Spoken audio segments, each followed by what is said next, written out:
Barbara, and welcome to my channel, Black Newsworthy 1.1. At Black Newsworthy 1.1, I am so excited to bring to you stories of people that are doing extraordinary things with their lives, from the youngest to the oldest and anything in between. We will present to you stories that are uplifting, upbuilding, encouraging, and most of all, positive, because that's what this is all about. We're tired of being bombarded with the media's rendition of us and how everything is always so negative. Well, that's okay. We have something now positive to feed onto. Now, you have to watch what you feed your mind on. But anyway, if you are giving into ratchetness and all that and you don't like anything positive, well, I can respect that. Then, you can just keep on moving down to another channel, because we don't have any of that here. Okay, so we're going to have bi-weekly stories. They're going to be short stories.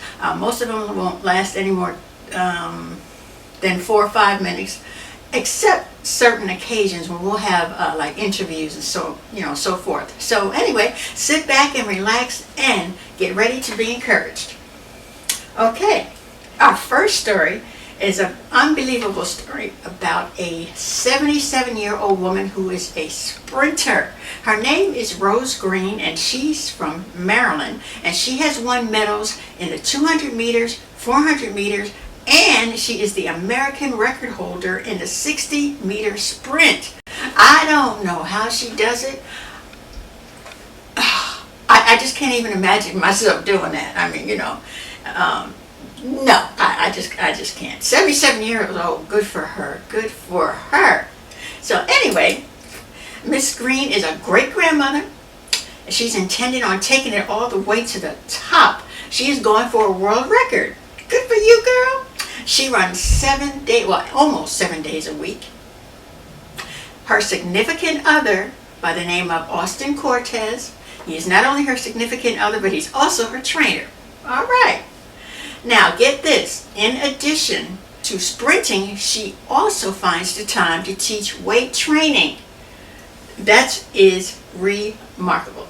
Very remarkable. And the most amazing part is that she just started sprinting about a year ago, or maybe a little over a year ago now, since the story first came out. So, and that's remarkable too, that she's sprinting and doing all this, and she just started at 77 years old. You can't beat that. You cannot beat that. This was very encouraging. I love the story. In fact, you could see her on YouTube. If you care to visit YouTube, you can Google her name, Rose Green, and I guess you can put in 77-year-old sprinter, and I think that'll come up. So, like I said, it's also on YouTube. So please feel free to watch that, and you will definitely be encouraged. I love this story. Miss Green, 77-year-old sprinter. All right. This is another story that is a little bit unbelievable. This is about a woman who is richer than Oprah Winfrey.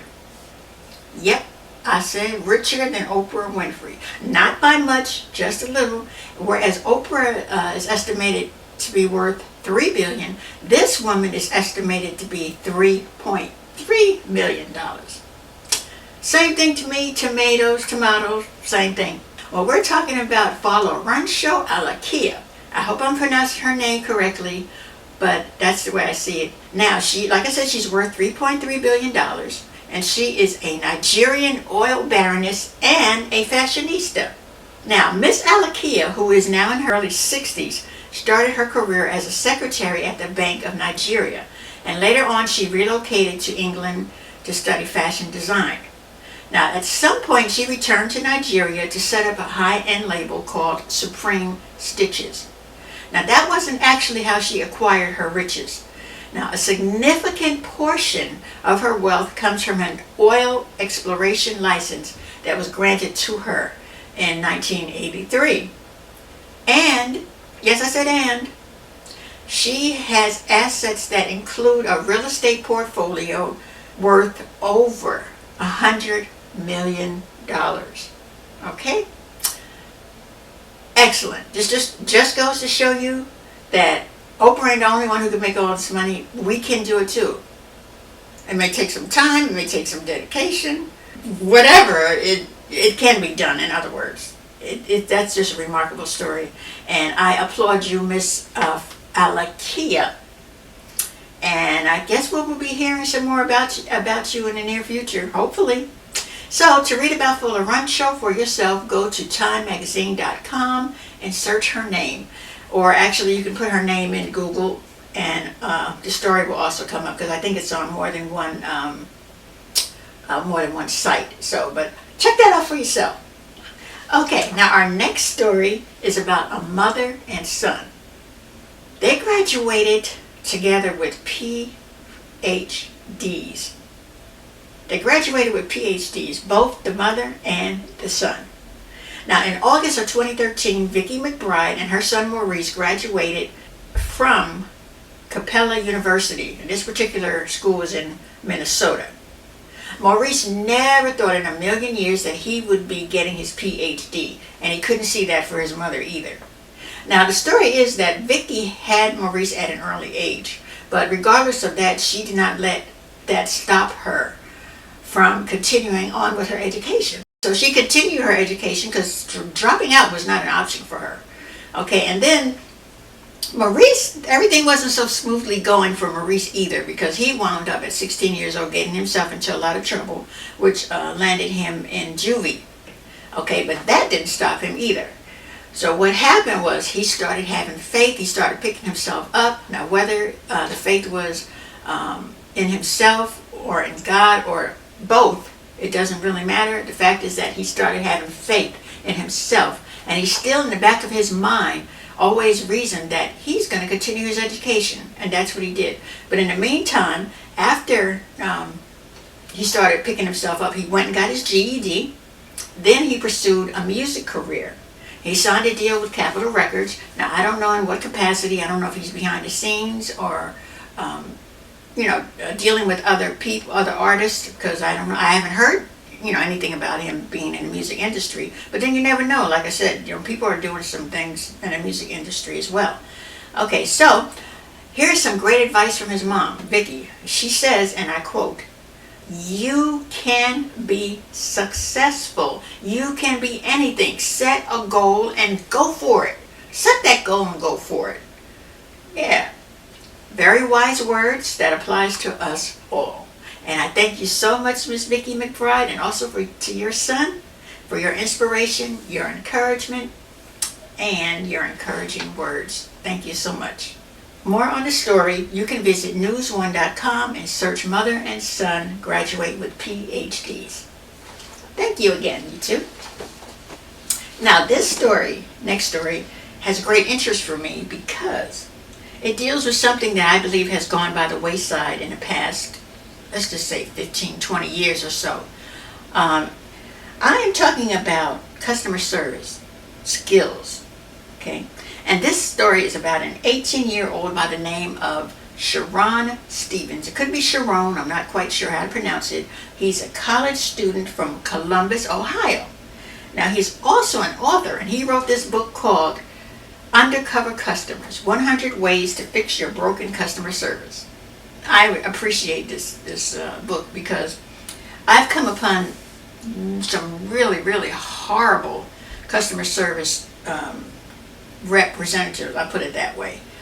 They are in the business to treat people with dignity, kindness, and respect, and sometimes you just get the complete opposite. They act like they don't want to be there, and they don't want to do the job, they don't want to see customers, they don't want to deal with, they don't want to answer any questions, they don't want to do anything. Well, then, as far as I'm concerned, if this is not the type of job that's well suited for you, well, then you should go get something else. Because, like I said, we as customers, we deserve courtesy, respect, and to be treated decently.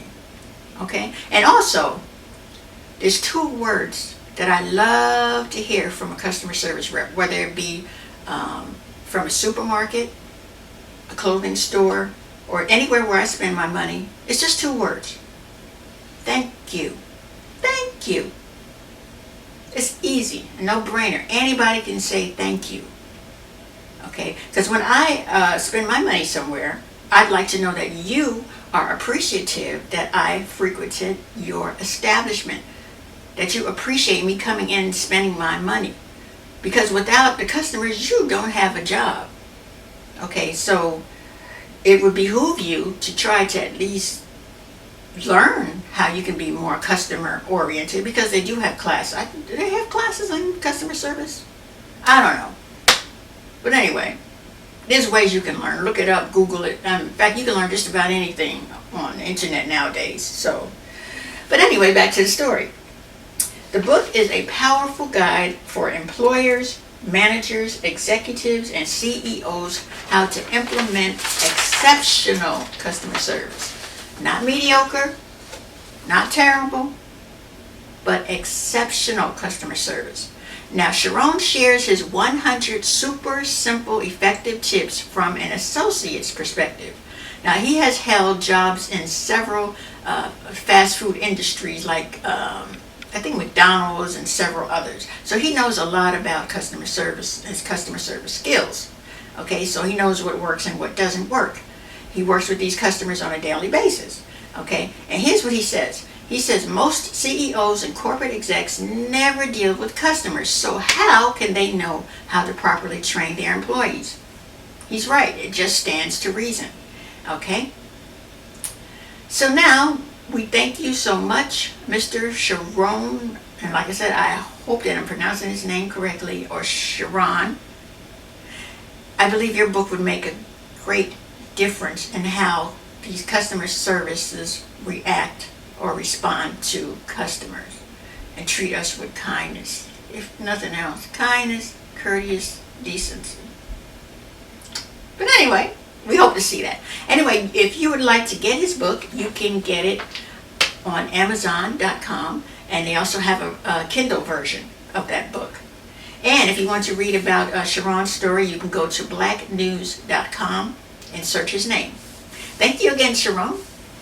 All right, customer service. Okay, this next story, our last story, is what we call a blast from the past. In 1966, Marie Van Britten Brown from New York was a nurse and an inventor. Oh, okay. She and her husband, Albert Brown, applied for a patent for a closed-circuit television security system. They created a system for a motorized camera to show images on a monitor. They were granted the patent. Okay? Now, Marie's system was the forerunner to the modern home security system. And it had a set of 4 peepholes and a camera that could slide up and down to look out each one. Now, anything the camera picked up would also appear on the monitor. An additional feature of Brown's invention was that a person also could unlock a door with a remote control. Marie told the New York Times the couple invented the device because police were slow in responding to emergencies in their neighborhood. There had been an upsurge in crime, and Marie wanted to feel safe while she was at home alone. The Times reported the audio-video alarm system could be used to see who was at the door and interview them as well.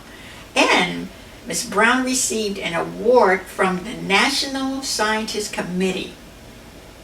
Now, I have to tell you, I used to work for a CCTV company. We were trying to garner some business in the East Coast area. And it was kind of hard doing that because most companies already had CCTV business already. I mean, and we weren't trying to get business from, like homeowners or anything like that. It was strictly businesses. And like I said, it was very hard doing that.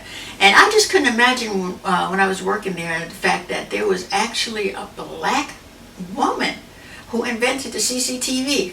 Who knew about that? This is what I'm saying. Some of these things, there's a lot of things going on within the black community that we don't know about, we don't hear about. We always hear about the same things time and time and time again about Martin Luther King and Rosa Parks, And like I said before, it's not that I'm trying to take anything away from them, but there are greater people than them. There's great people among us. And I'm not talking about in the past. Although some this stories from the past, and there's other stories that I'm going to present from the past, but I'm saying that's not all we have to look forward to. We have stories that will uplift us and build us up and let us see that we are worthy of great things because we can do it. And never mind what other people are saying. You just can't listen to that. Can you just imagine? And there's so many stories that's going to come out that you're going to, maybe you know about some of them, maybe you don't, but I'm going to try my best to bring them out to you so you can be a part of it, and you can be a part of the celebration to know that, hey, black people, you're inspired to do great things too, just like anybody else. Okay, so that's the reason why we were created. Okay, so we thank you, Miss Marie Brown, and also your husband, for your tremendous contribution to the world. We really appreciate that. Well, that's it for Black Newsworthy 1.1 for this week. We thank you so much for joining us. And like I said, the stories will be bi-weekly. We're going to try to bring them to you bi-weekly. And we hope that you please subscribe and tell a friend, because each one can reach one. So then each one can teach one, I guess. So thank you so very much. I really appreciate it. And thank you again. And we'll see you next time. In the meantime, take care.